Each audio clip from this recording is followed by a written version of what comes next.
The first sound was a soft, hollow thud, like a book falling flat on a carpeted floor. I dismissed it. Grief, I thought, plays tricks on the ears. The minister's voice droned on, a soothing, meaningless balm against the raw wound of the day. He was speaking of my mother's kindness, her laughter that sounded like wind chimes, her love for the sprawling garden she was now leaving behind. Beside me, my stepfather Robert stood stoic and pale, his hand a heavy, comforting weight on my shoulder. He was the perfect picture of a grieving husband, his handsome face etched with a sorrow so profound it seemed to steal the very color from the crisp autumn air. The mourners, a somber sea of black coats and tear-streaked faces, stood huddled against the chill wind that whipped across the cemetery lawn, their collective grief a palpable thing. Then it came again, louder this time. Thump. A pause, then a frantic, rhythmic scratching, like a desperate animal clawed at the walls of its cage. This was no trick of the wind. This was a sound that didn't belong here, a sound that violated the sacred silence of the grave. My head snapped up, my eyes locking onto the polished mahogany coffin suspended over the dark, rectangular void in the earth. Robert's hand tightened on my shoulder, a subtle, warning pressure. "It's just the wood settling, Anna," he whispered, his voice a low, reassuring rumble meant only for me. "It happens sometimes." But it wasn't settling. It was a desperate, insistent knocking. Thump, thump, thump, scratch, thump. A primitive, horrifying drumbeat from within the sealed box. A collective gasp rippled through the crowd. The minister faltered, his eulogy dying on his lips. Eyes wide with a mixture of fear and disbelief turned from him to the coffin. What do you do when the dead refuse to go quietly? What protocol exists for a resurrection at the graveside?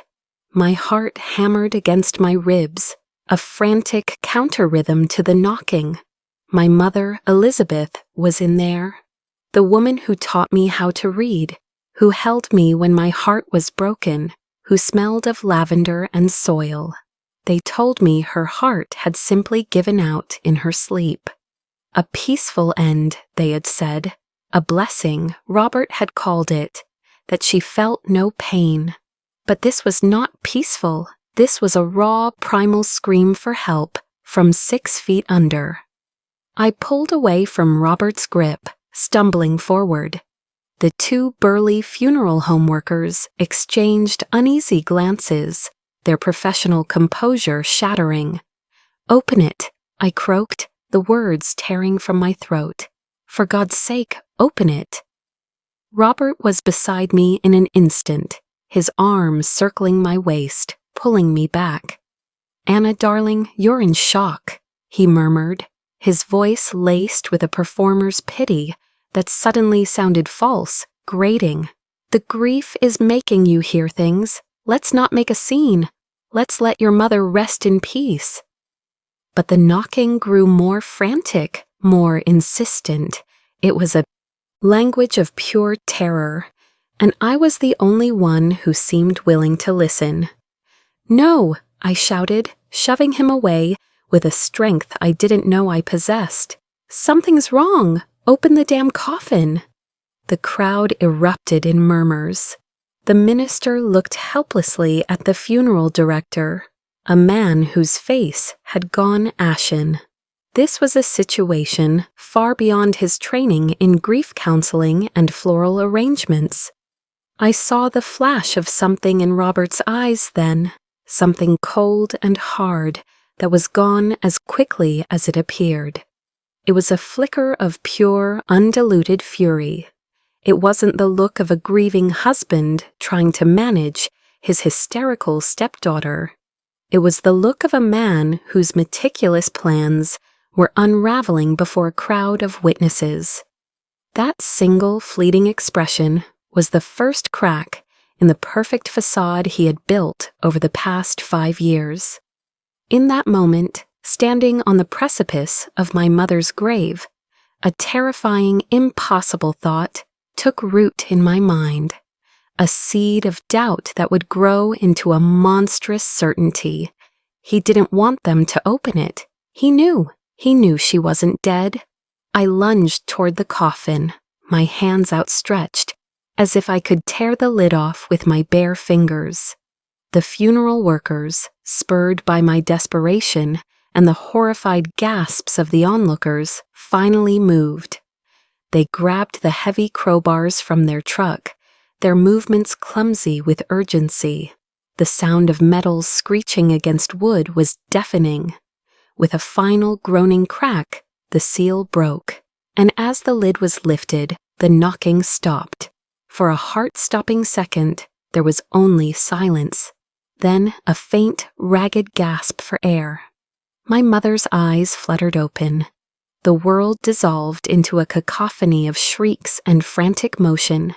Paramedics who had been standing by as a matter of funeral protocol surged forward, pushing through the stunned crowd. I was shouldered aside, my view of my mother obscured by a wall of blue uniforms. I could hear them shouting medical jargon, words like bradycardia and hypoxia and sedative overdose. Overdose. The word snagged in my mind, a sharp hook in the swirling chaos.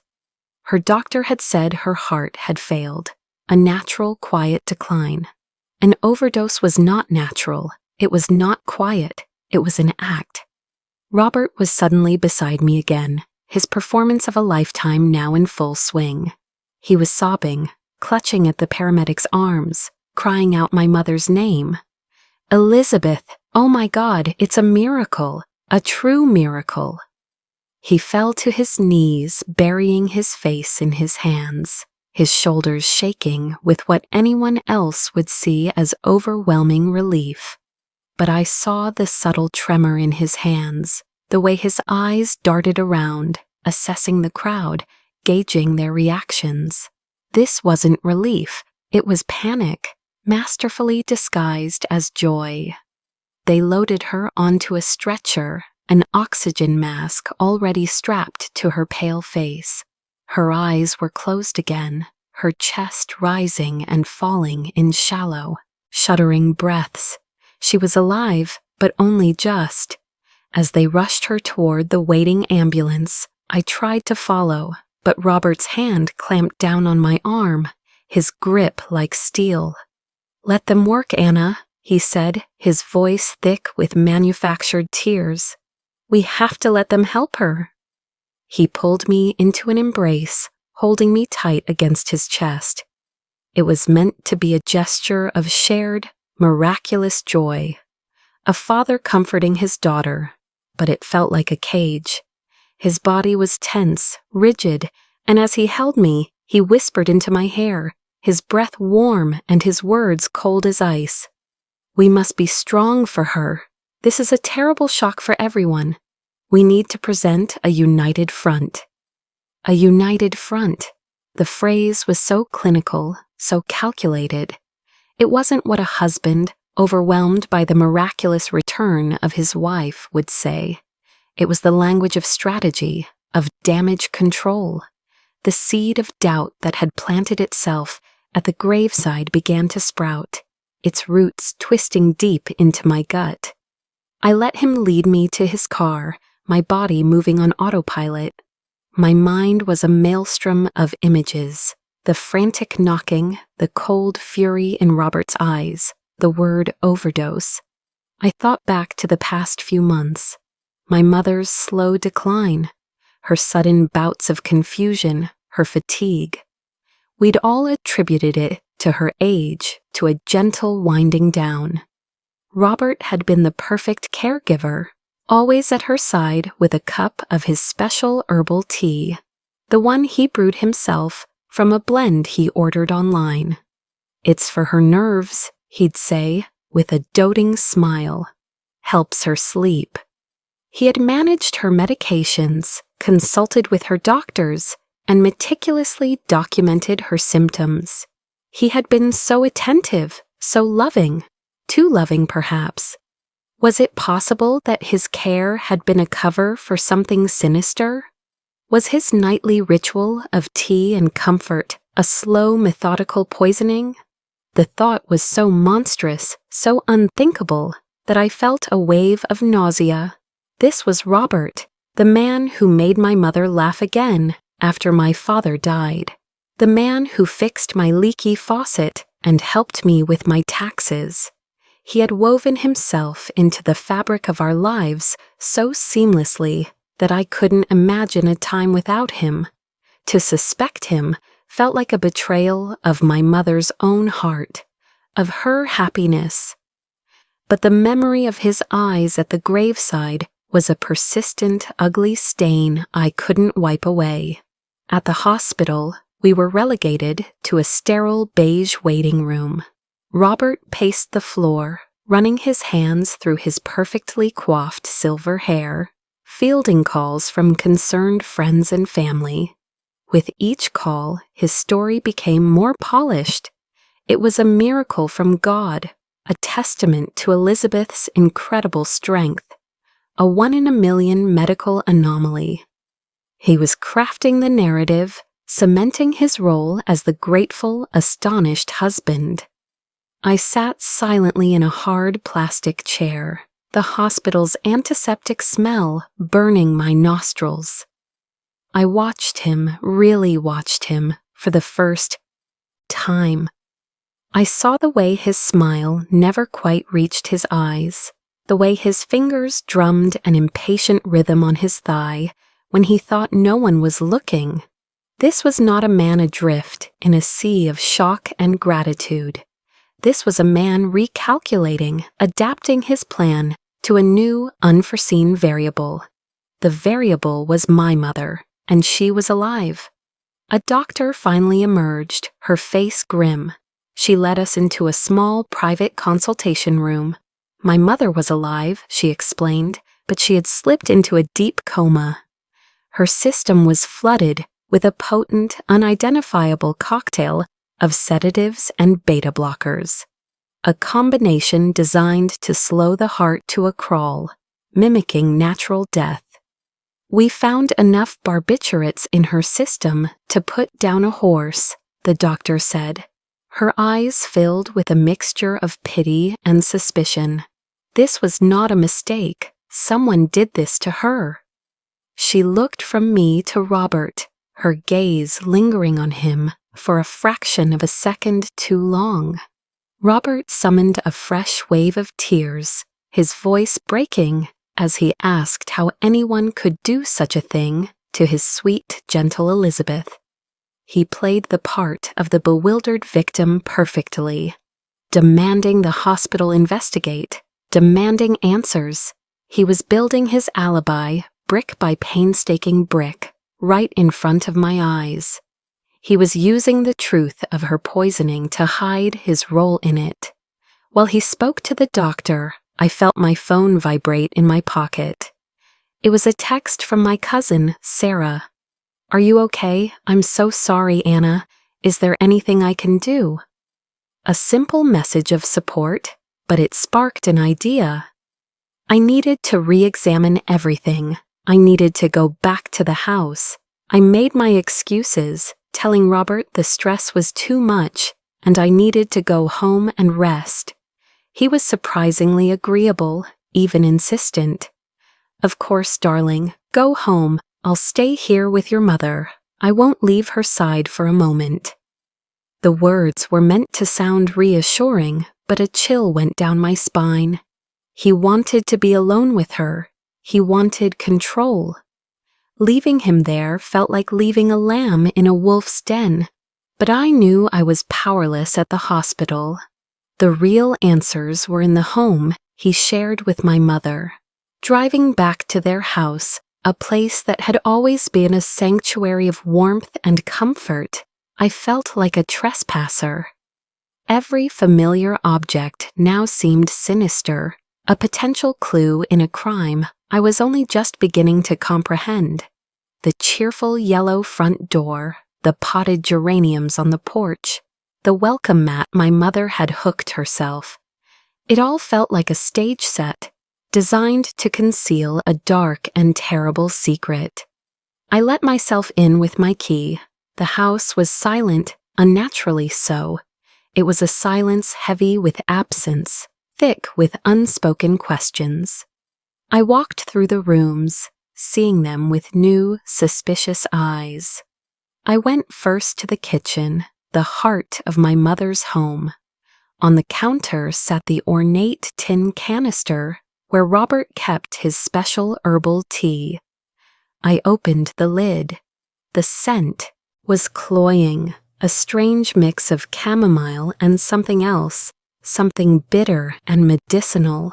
I took a small plastic bag from a drawer, scooped a sample of the tea leaves into it, and tucked it deep into my purse. Then I went to their bedroom. The bed was neatly made, a testament to Robert's meticulous nature. But on my mother's nightstand, next to her reading glasses and a half-finished novel, was a water glass.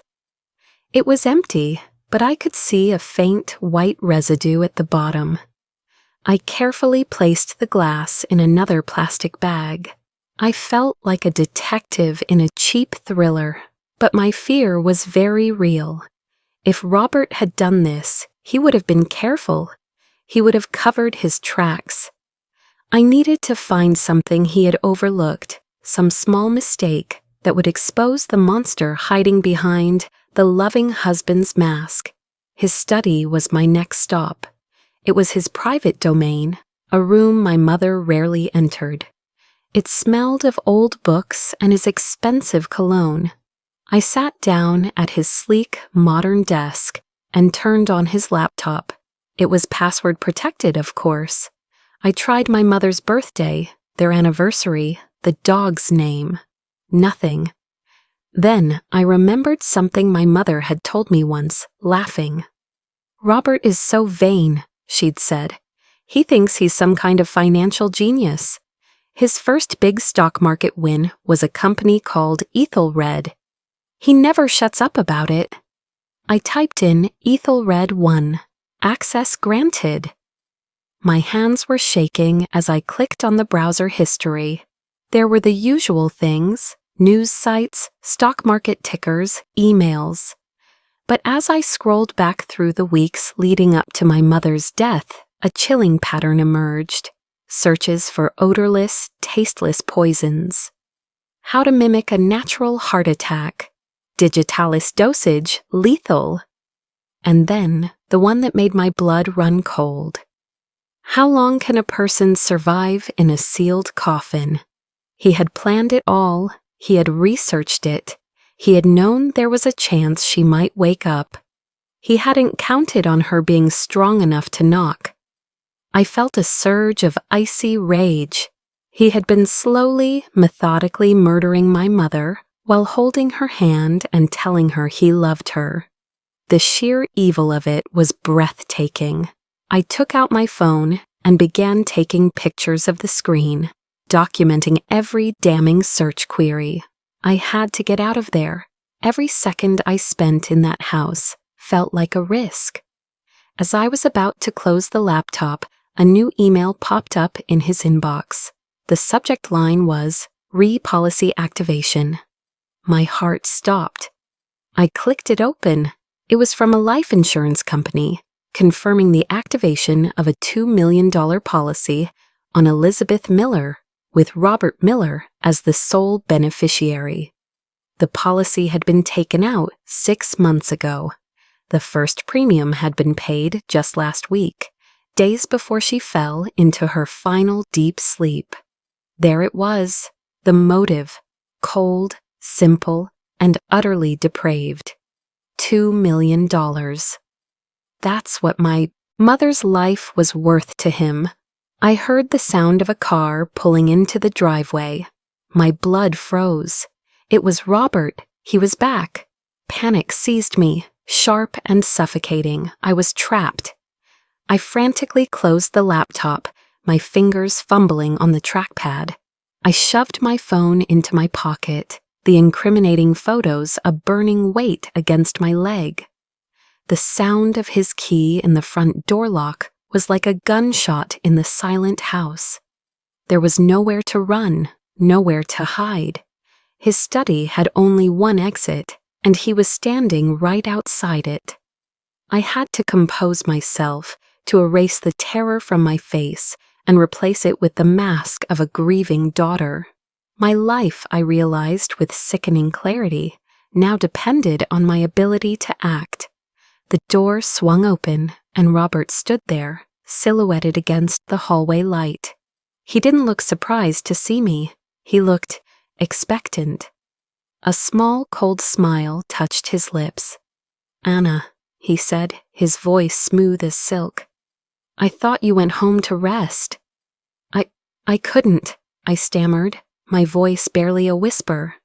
"I needed to be here, to feel close to her." I gestured vaguely around the room, hoping it looked like I was just soaking in the memories. "I see," he said, stepping into the room and closing the door behind him. The soft click of the latch echoed the closing of a cell door. He walked over to the desk, his eyes scanning its surface, checking to see if anything was out of place. He ran a finger along the lid of the laptop. "Her things are everywhere. It's comforting, isn't it? To be surrounded by the life she built." His gaze fell on me, and it was different now. The pretense of the doting stepfather was gone. What remained was sharp, analytical, and utterly devoid of warmth. He knew I was in his study, at his computer. He just didn't know what I had found. "I made some tea," he said, his voice deceptively casual. "I thought it might calm your nerves. You've had a terrible shock." He was holding 2 mugs, steam curling from their rims. He extended one to me. The scent hit me first. That same cloying bitter herb smell from the canister in the kitchen. My entire body went rigid. It was a test. He was testing me, watching to see how I would react. If I refused, he would know I suspected. If I drank it, I couldn't even finish the thought. My mind raced, searching for an excuse, a way out. "Thank you, Robert, but I think I'm going to be sick." I pressed a hand to my stomach, trying to look pale and unwell. It wasn't difficult. The fear churning in my gut was real enough. The stress, it's all catching up to me. His eyes narrowed slightly. He wasn't buying it. He set the mugs down on the desk, his movements deliberate and slow. "You should drink it, Anna. It will help you sleep. You look exhausted." It wasn't a suggestion, it was a command. He took a step closer, his presence filling the small room, sucking the very air from my lungs. I backed away, my legs bumping against the edge of the heavy oak desk. I was cornered. I had to get out of that room. I had to get to the police. But how? He was standing between me and the door. My eyes darted around the room, searching for a weapon, an escape route. A heavy brass letter opener lay on the desk, a bookshelf filled with heavy hardcovers, nothing that would stop a man his size. I needed a different kind of weapon. I needed to use his own arrogance against him. I took a deep breath, forcing a fragile, trembling smile onto my face. "You're right," I said, my voice shaking just enough to be convincing. "I'm just being silly. It's just seeing her like that in the hospital. It's so hard. You've been so strong through all of this. I don't know how you do it." I watched his face, saw the subtle shift in his expression. The suspicion was replaced by a flicker of pride. I was playing to his ego, to his belief in his own superior intelligence. He believed he had everyone fooled, including me. "We do what we must for the people we love," he said, his voice taking on a sanctimonious tone. "Your mother is my world. Seeing her suffer, it's been the hardest thing I've ever had to endure." He was a phenomenal actor. If I hadn't seen his search history, I would have believed him. I would have drunk the tea. I reached for the mug, my hand trembling. I brought it halfway to my lips, then I accidentally let it slip. The hot liquid splashed across the polished wood of the desk, the ceramic shattering on the floor. "Oh, I'm so sorry," I cried, feigning clumsiness. "I'm so clumsy, my hands are shaking." Robert's face tightened, a flash of annoyance crossing his features before he smoothed it away. "It's all right, dear, it's just a mug."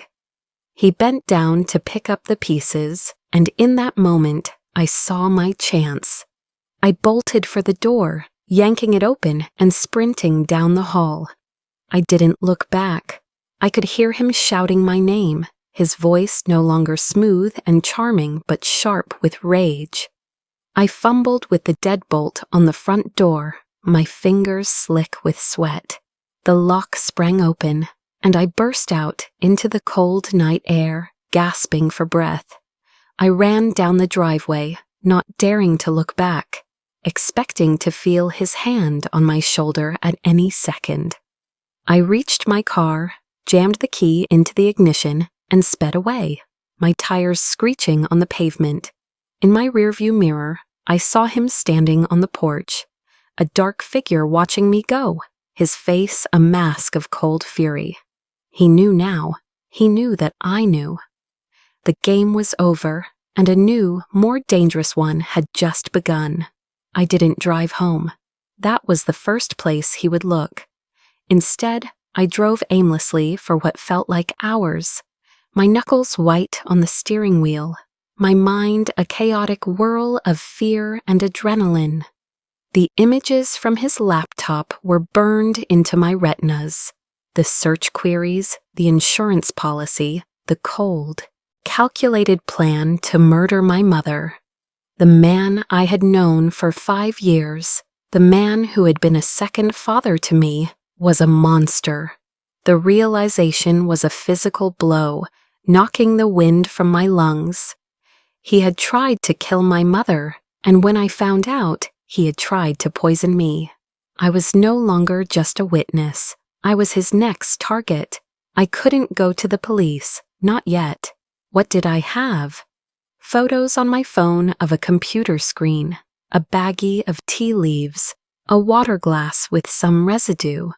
It was circumstantial at best. Robert was a wealthy, respected man, with a team of high-powered lawyers on retainer. He would paint me as a hysterical, grieving stepdaughter, lashing out in my pain. He would twist the narrative, just as he had in the hospital waiting room. He would say I was unstable, that I was the one who had tried to hurt my mother. I needed more. I needed something undeniable, something that would shatter his carefully constructed facade beyond repair. I pulled into the parking lot of a 24-hour diner, the garish neon sign a lonely beacon in the dark. I needed to think, to form a plan. I sat in the car, the engine ticking as it cooled, and I thought of my mother, lying in that hospital bed, vulnerable and alone. Robert was still her legal next of kin. He had medical power of attorney. He could walk into that hospital at any time and finish what he started, and no one would be able to stop him. He could instruct the doctors to withdraw care, citing the living will he no doubt had her sign.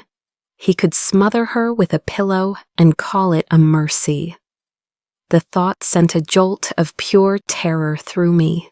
I had to protect her. I found the hospital's number and called the main desk, my voice trembling. I asked to be put through to the ICU nurses station. A calm, professional voice answered. "ICU, this is Nurse Davies." "My name is Anna Miller," I said, trying to keep my voice steady. My mother, Elizabeth Miller, was admitted this afternoon. I need to ask you something. It's urgent. I told her everything. The knocking from the coffin, Robert's strange behavior, the search history, the insurance policy, the poisoned tea.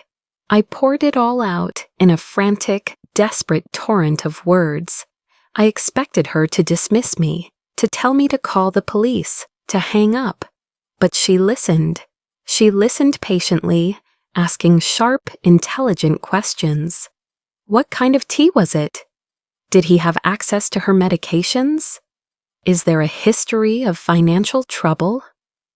There was no judgment in her voice, only a focused intensity that gave me a sliver of hope. Nurse Davies, I would later learn, had been an ICU nurse for 20 years. She had seen the darkest corners of human nature, the greed and cruelty that often surfaced at a loved one's bedside. She had a finely tuned instinct for deception. "Your stepfather has been here all evening," she said, her voice low and serious. "He's been very particular about her care, insisting on being the only one to moisten her lips, trying to refuse certain tests. He's been trying to get the doctor to sign a DNR order. A do not resuscitate order. My blood ran cold.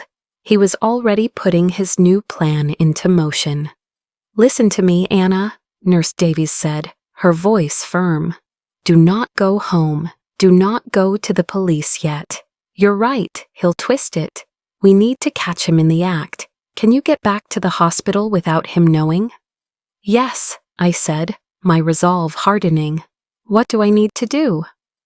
"I'm on duty for another 6 hours. I can keep him out of her room for a little while, say we're running some tests, but I can't stop him forever. He has the legal right to be here. We need proof, Anna. We need to hear it from his own mouth."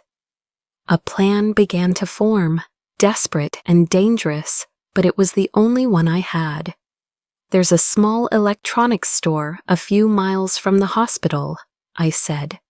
"I can get a voice-activated recorder, a small one. I can hide it in her room."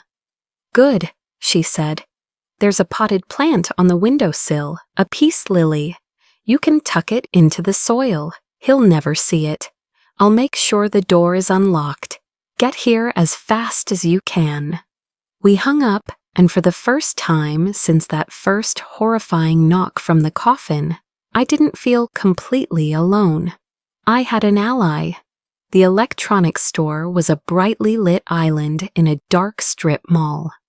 I bought the smallest, most powerful digital recorder they had, along with a portable power bank to ensure it wouldn't die. Driving back to the hospital, my fear was a living thing, a cold presence in the passenger seat beside me. I was willingly walking back into the lion's den. I parked in the darkest corner of the hospital garage and entered through the emergency room, my head down, my hoodie pulled up. I took the stairs to the 4th floor, my heart pounding with every step. I crept down the dimly lit ICU hallway. I could see Robert at the far end, talking to a doctor, his back to me. His posture was a study in concerned sincerity. Nurse Davies saw me from the nurse's station. She gave me a subtle, almost imperceptible nod. I slipped into my mother's room. The air was filled with the rhythmic beeping and whirring of machines. My mother looked so small and fragile in the large hospital bed, a tangle of wires and tubes connecting her to the machines that were keeping her alive. For a moment, my resolve wavered. I just wanted to hold her hand, to tell her I was here, that I would protect her. But I couldn't. I had to be strong. I moved quickly to the window, my hands shaking as I activated the recorder and pushed it deep into the soil of the peace lily, concealing it beneath the broad green leaves. I checked the angle, ensuring the tiny microphone was pointing toward the bed. Then I slipped back out of the room as quietly as I had entered. I found an empty family waiting room down the hall, turned off the lights and sat in the dark, my phone in my hand, my heart in my throat. Now all I could do was wait. Wait for the monster to come back and try to finish what he started. The hours crawled by, each minute stretching into an eternity. I sat in the darkness of the waiting room, my body coiled with tension. Every footstep in the hallway made me jump. Every distant cough, every rattle of a cart sent a fresh jolt of adrenaline through me. I watched the clock on my phone, tracking the slow, agonizing march of time. 1 a.m., 2 a.m. From my vantage point, I could see a sliver of the hallway outside my mother's room. I saw Nurse Davies go in and out, checking vitals, adjusting the machines. I saw Robert pacing, a portrait of feigned anxiety. He was waiting for the hospital to quiet down, for the staff to be thinned out by the deep night lull. He was waiting for his moment. At around 2:30 a.m., I saw him speak to Nurse Davies. I couldn't hear their words, but I could read their body language. He was insistent, gesturing toward my mother's room. She was firm, shaking her head, holding up a chart. She was doing her job, protecting her patient, buying me time. But finally, she had to relent. He was, on paper, the loving husband with every right to be at his wife's side. She gave him a final, hard look and walked away. My heart hammered against my ribs. This was it. I watched as he slipped into her room, closing the door softly behind him. The small sliver of light from the hallway was extinguished, leaving only the faint glow of the monitors inside. I took a deep, shaky breath and said a silent prayer that the recorder was working, that its tiny microphone was sensitive enough to pick up his words. The waiting was the purest form of torture. My imagination ran wild, conjuring images of what he might be doing in there. Was he injecting something into her IV? Was he holding a pillow over her face? I felt a desperate urge to rush in there, to scream, to stop him. But I had to trust the plan. I had to trust Nurse Davies. I had to get his confession. My phone buzzed in my hand. It was a text from Nurse Davies. "He's in. Security is on standby at the end of the hall. We go in on your signal. Are you ready?" I typed back a single word. Ready. Now I just had to listen, except I couldn't. The recorder was in the room, but I was out here, blind and deaf. I had no way of knowing what was happening, if he was speaking, if the device was even capturing anything. The plan had a fatal flaw. I had to rely on instinct, on timing, on pure, dumb luck. How long should I wait? 5 minutes? 10? If I waited too long, he could kill her. If I went in too soon, he might not have said anything incriminating. The weight of the decision was crushing. My mother's life was balanced on this single, terrifying moment of guesswork. I decided to give it 5 minutes, 5 minutes that felt like 5 years. I watched the numbers on my phone's clock change. 2:37, 2:38, my leg bounced uncontrollably, a physical manifestation of my screaming nerves. 2:39, come on, Robert, talk, you're arrogant, you're a performer, you need a monologue. Tell her how clever you are. Tell her why you did it. 2:40, my thumb hovered over my phone, ready to send the signal. Just 1 more minute. 2:41. Suddenly, the door to my mother's room flew open. It wasn't Robert. It was Nurse Davies, her face pale, her eyes wide with alarm. She didn't even look at me. She just yelled down the hall, "Now, get in here now!" My blood turned to ice. Something had gone wrong. I scrambled out of the waiting room, my phone forgotten, and ran toward the room. 2 uniformed security guards sprinted past me, bursting through the doorway. I was right behind them. The scene inside the room was seared into my memory. Robert was standing by the bed, his back to the door. He was holding a syringe, its needle poised over my mother's IV port. He hadn't been talking. He had been acting, quietly, efficiently, ready to deliver the final fatal dose. He spun around at the sound of the guards entering, his face a mask of shock and fury. He saw me, and his eyes filled with a venomous hatred that was terrifying in its purity. "You," he snarled. The guards grabbed him, one on each arm, wresting the syringe from his hand. He struggled, a wild, cornered animal. "Get your hands off me," he roared. "What is the meaning of this? That woman is my wife. I was adjusting her IV line." Nurse Davies was already at the bedside, her hands flying as she checked my mother's vitals, her face a mask of professional focus. "The line is clear," she said, her voice tight with relief. "He didn't have time to inject it." "Inject what?" Robert bellowed, still struggling against the guards. "This is insane. I'm being assaulted. I'll sue this hospital for everything it's worth." His arrogance was staggering. Even now, caught red-handed, he was trying to brazen it out, to twist the reality of the situation to his advantage. He was counting on his reputation, his wealth, his power to save him.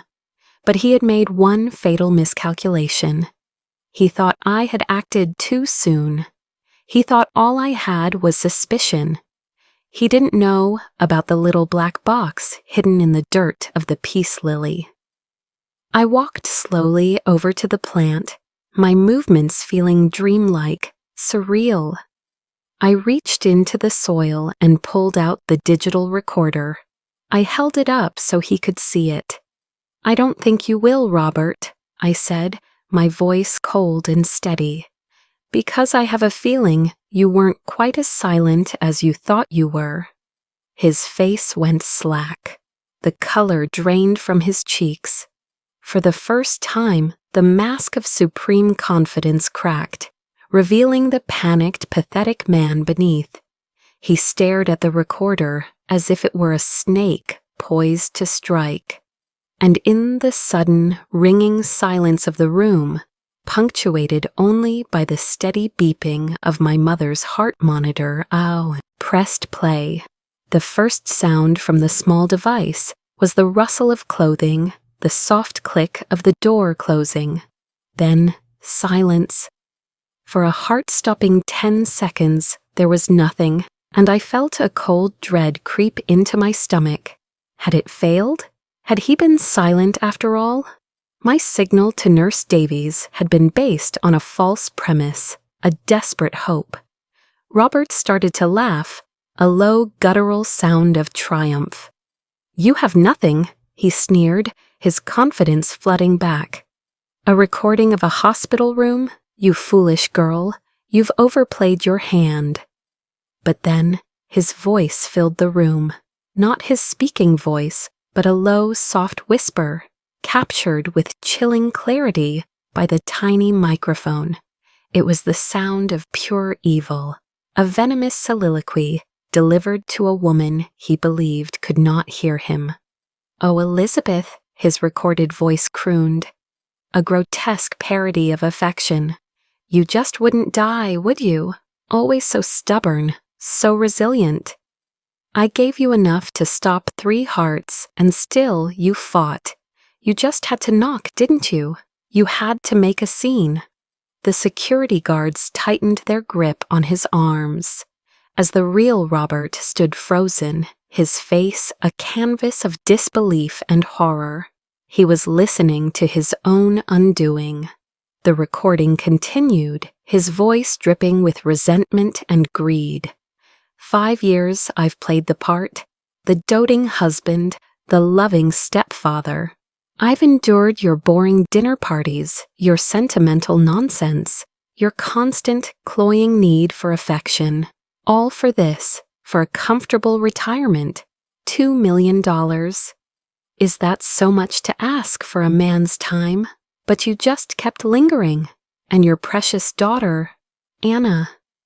She started looking at me differently, the way she watches me. She knows or she suspects. It doesn't matter. After you're gone tonight, she's next. A tragic accident, perhaps. A grief-stricken girl who couldn't live without her mommy. It will be so poetic. A collective gasp went through the room.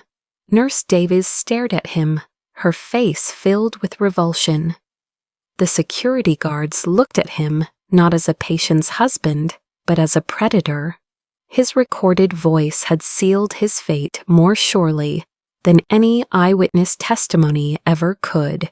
He had confessed to attempted murder, to premeditated murder, and to the planned murder of me. He lunged then, a desperate, final act of violence, trying to get to me, to the recorder. "Turn it off," he screamed, his voice raw with panic. "Turn that thing off." The guards hauled him back, their professionalism giving way to brute force. They slammed him against the wall, one of them pulling out a pair of handcuffs. The tinny, recorded voice continued its damning monologue, providing the soundtrack to his downfall. "This will be much cleaner," the voice said calmly. "A simple potassium chloride injection. It will stop your heart in seconds.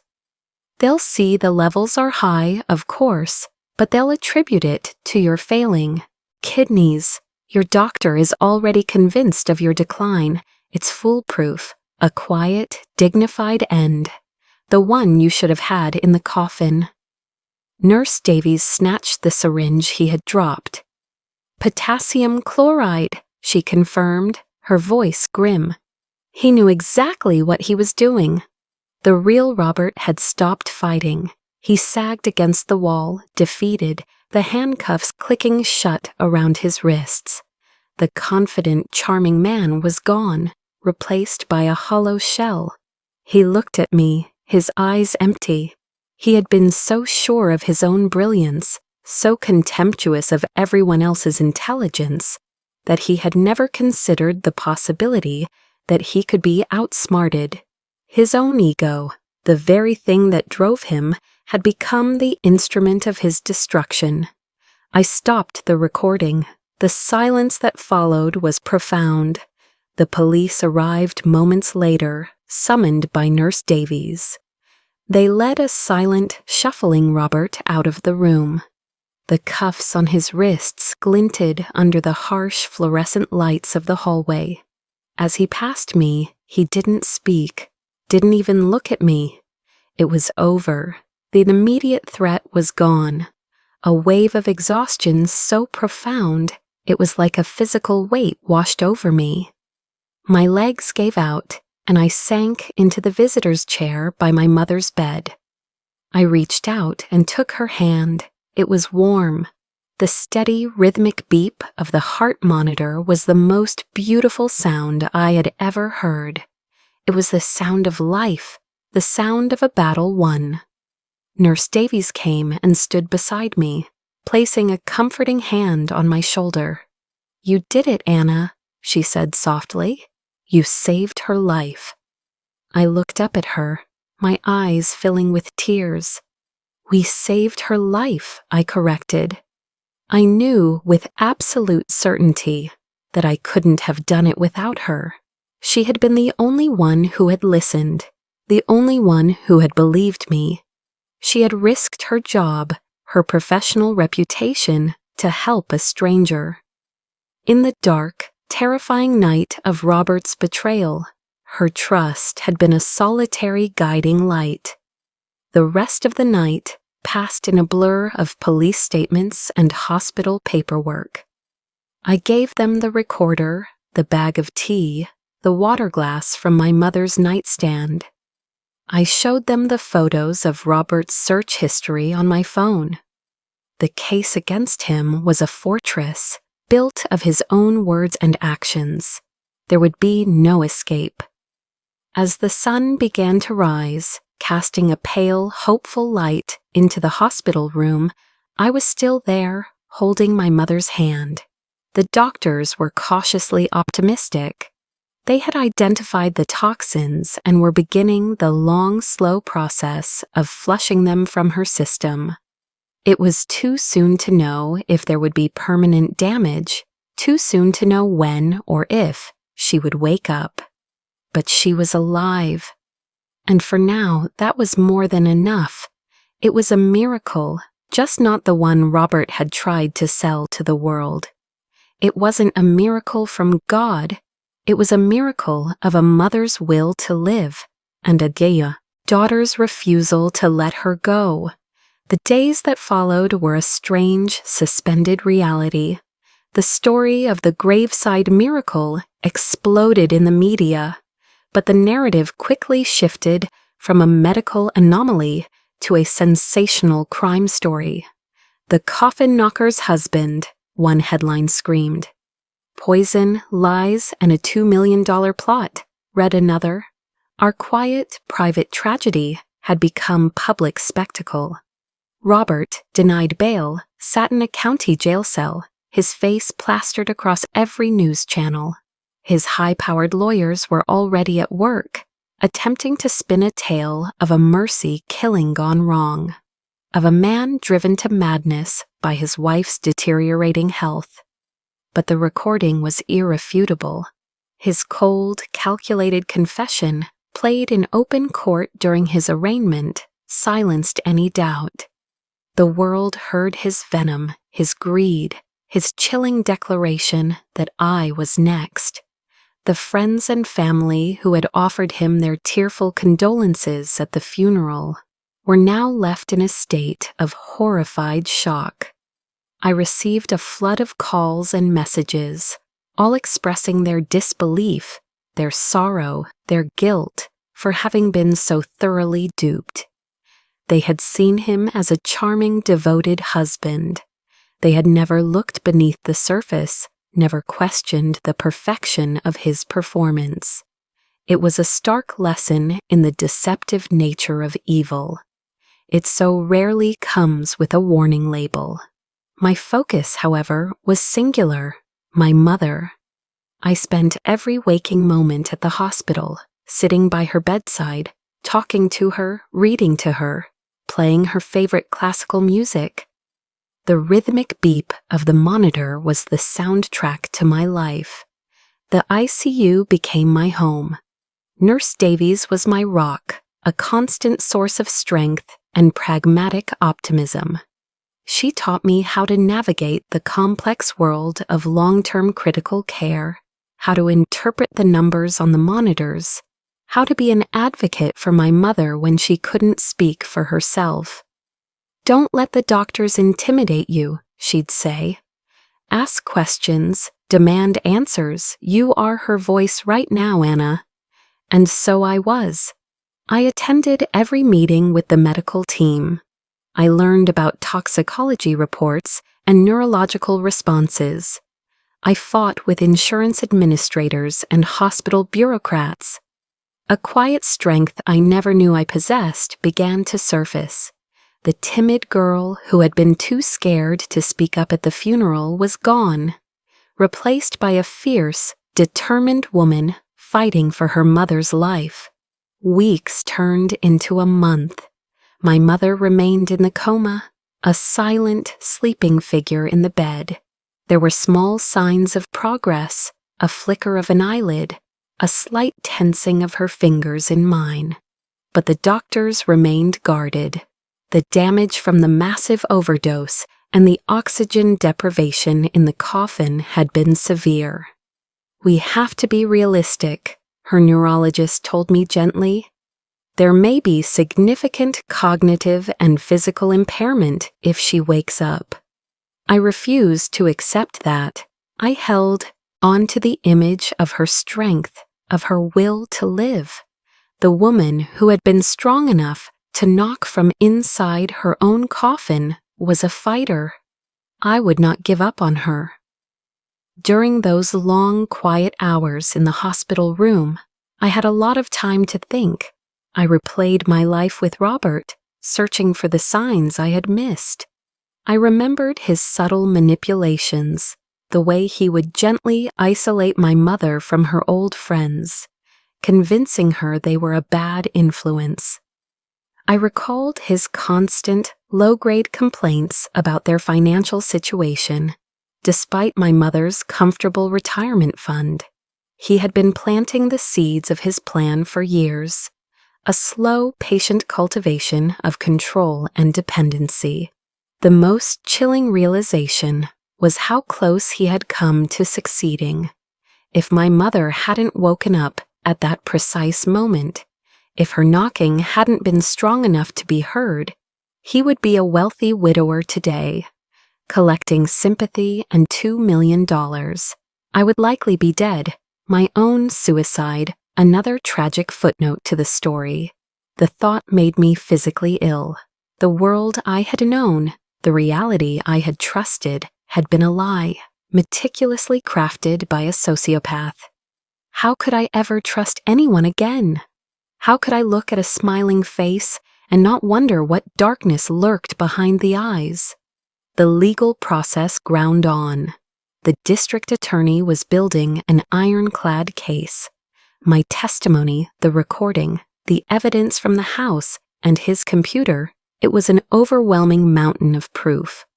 Robert's defense team tried to have the recording thrown out, but the judge ruled it admissible. His fate was all but sealed. One afternoon, about 6 weeks after the funeral that wasn't, I was sitting by my mother's bed, reading to her from one of her favorite poetry books. The room was quiet, the late afternoon sun streaming through the window, illuminating the dust motes dancing in the air. I was reading a line from a Mary Oliver poem. Tell me, what is it you plan to do with your one wild and precious life? When I felt a faint pressure on my hand, I stopped reading. My heart leapt into my throat. I looked down. Her fingers, which had been limp in mine for weeks, were curled gently around my own. I squeezed her hand. She squeezed back. Her eyelids fluttered, then slowly, painstakingly, they opened. Her eyes, the same warm, intelligent blue I knew so well, were unfocused at first. They scanned the room, the machines, the tubes, before finally settling on my face. A flicker of recognition, a ghost of a smile touched her lips. "Anna," she whispered, her voice a dry, raspy shadow of its former self. Tears streamed down my face, hot and cleansing. I leaned forward, pressing my forehead to hers. "I'm here, Mom," I sobbed. "I'm right here. You're safe."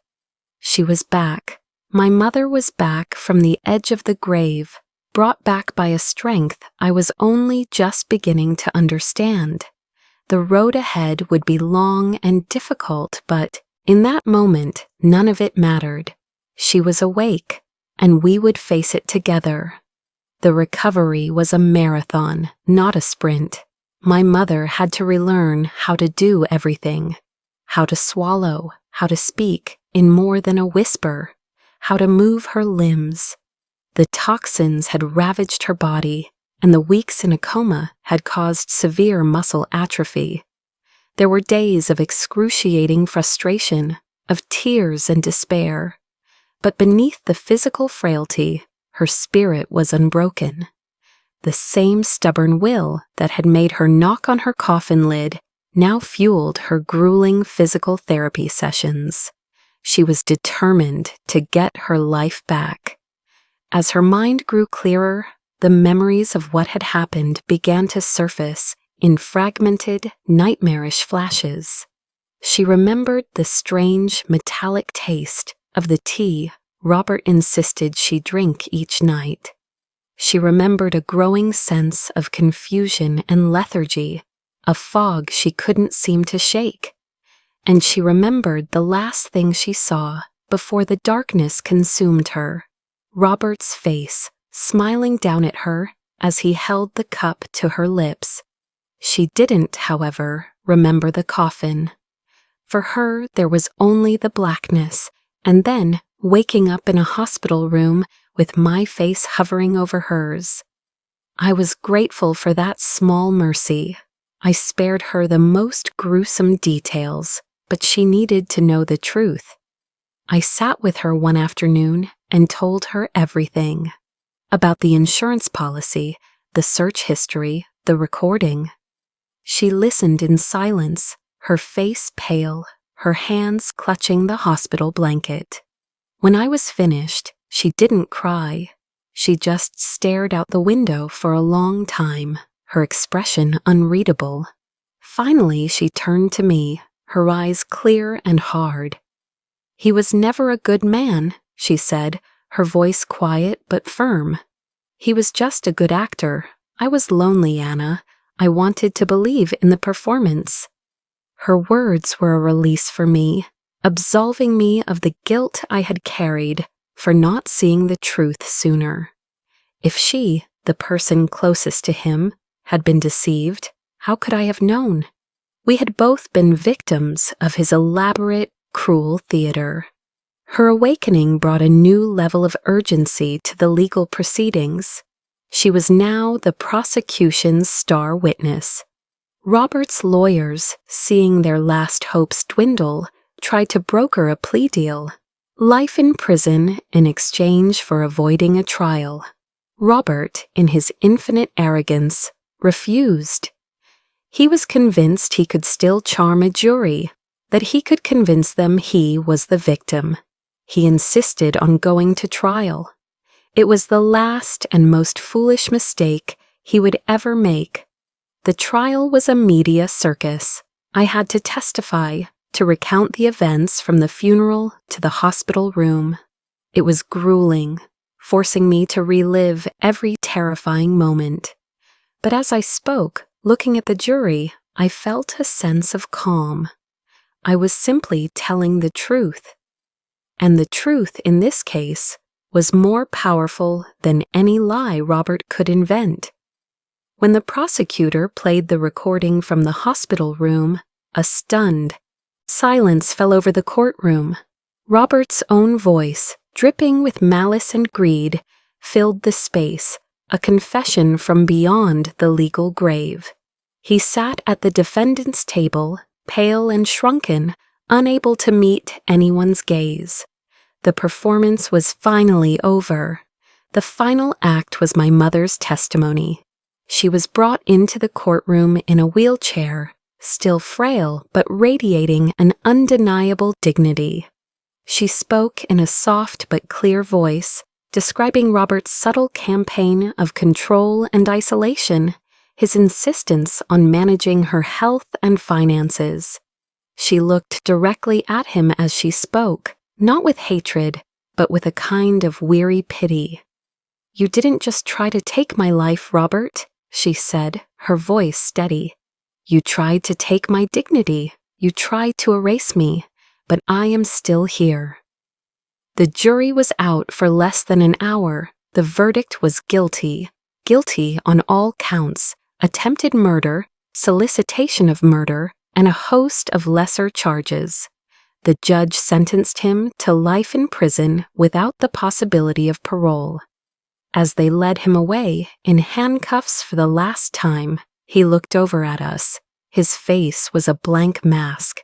There was no remorse, no flicker of humanity. There was only the empty void of a man who had lost his final, most important game. We left the courthouse that day and didn't look back. We had closed the book on Robert Miller. Our own story, however, was just beginning.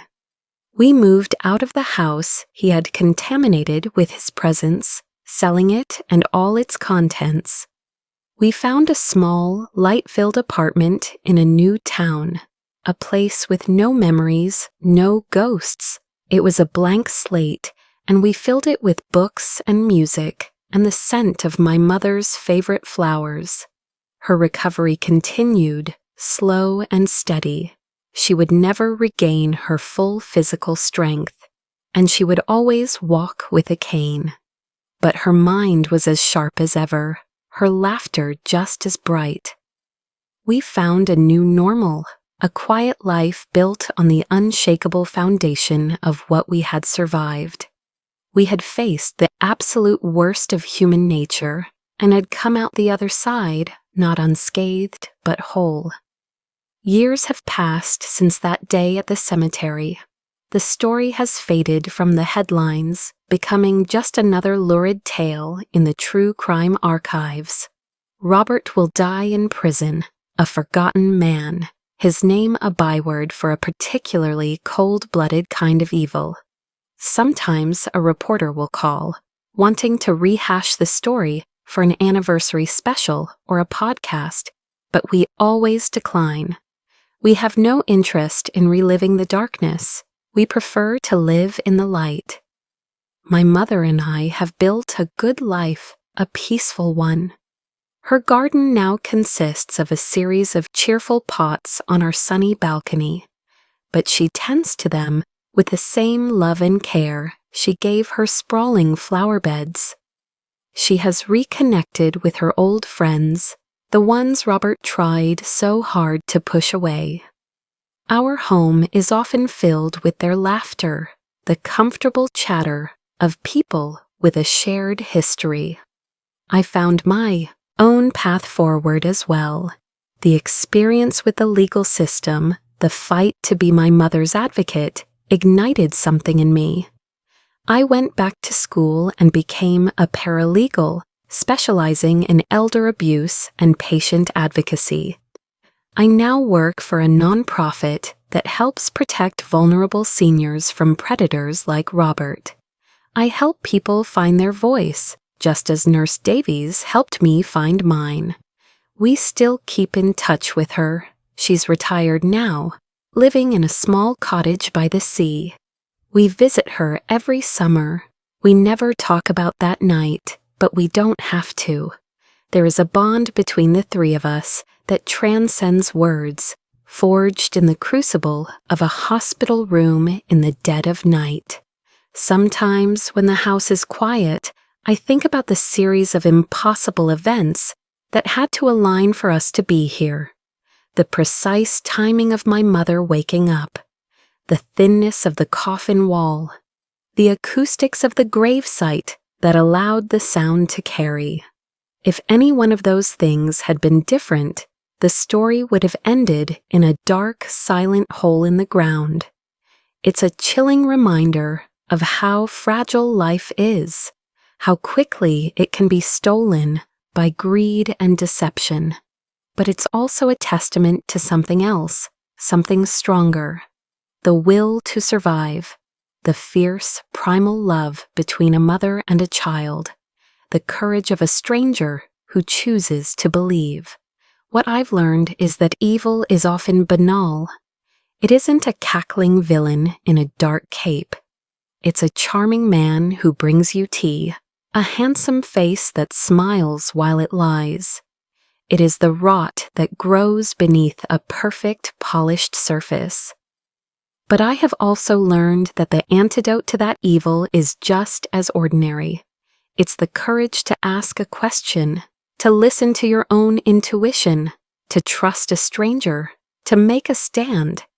It's the quiet, daily acts of love and vigilance that keep the darkness at bay.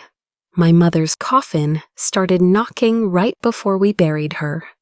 It was a sound of terror, a desperate plea for help. But it was also a beginning. It was the sound of the truth, demanding to be heard. It was the sound of a life refusing to be silenced, and it was the first resonant note in the song of our survival. We live a quiet life now, my mother and I. The past is a scar, not a wound. It reminds us of what we've endured, but it no longer has the power to cause us pain. We find our joy in small things, the first bloom on a tomato plant, a shared pot of tea, a brand we trust. The comfortable silence of two people who need no words to understand each other.